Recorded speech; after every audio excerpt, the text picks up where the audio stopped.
The Trojan War, a civilization destroyed by love. What does it take to destroy a city?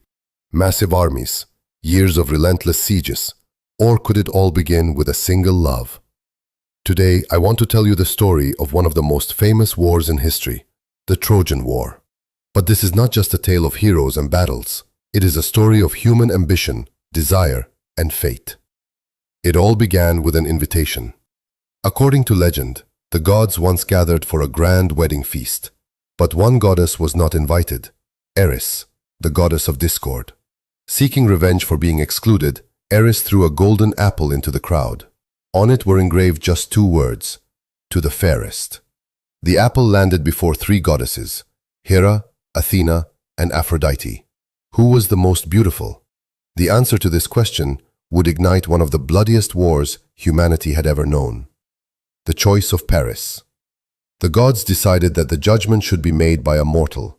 The chosen one was Paris, son of King Priam of Troy. Each goddess tried to bribe him. Hera, I will grant you power to rule the world. Athena, I will make you an unbeatable warrior. Aphrodite, I will give you the most beautiful woman in the world. Paris hesitated. And then he listened to his heart. He gave the golden apple to Aphrodite. With that single choice, the fate of Troy was sealed. Helen, the curse of beauty. Aphrodite kept her promise.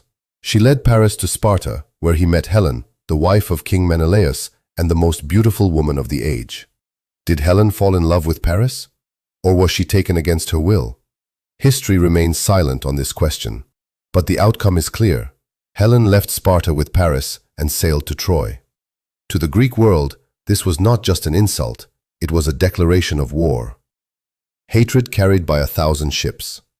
Menelaus called upon his brother Agamemnon for vengeance. The Greek kings united. According to legend, 1,000 ships sailed toward the shores of Troy. Among them were the greatest heroes of their age: Achilles, the invincible warrior; Odysseus, clever and cunning Ajax; Nestor, Diomedes, and many more. This was no longer just a war. It was a matter of honor, pride, and vengeance. A siege that lasted over 10 years. Troy was protected by mighty walls. Year after year passed, yet the war seemed endless. Heroes fell, friendships were shattered. Achilles' burning rage, the death of Patroclus, Hector being dragged lifeless behind Achilles' chariot.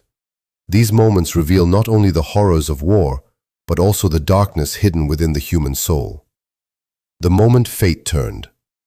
After many years, the Greeks pretended to retreat. On the shore, they left behind a massive wooden horse. The Trojans were suspicious, but the joy of victory blinded them. They pulled the horse into the city. That night, Greek warriors emerged from within the horse and opened the city gates.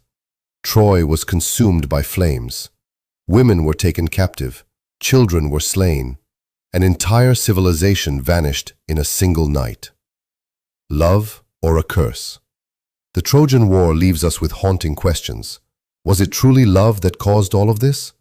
Or was it power, hatred, and revenge?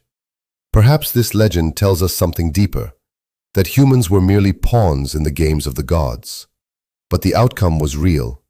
Troy fell, and its name was etched into eternity. Looking at Troy today. Today, when we look upon the ruins of Troy in Çanakkale, we see more than stones. We see a story thousands of years old, a story where love, war, and fate are forever intertwined.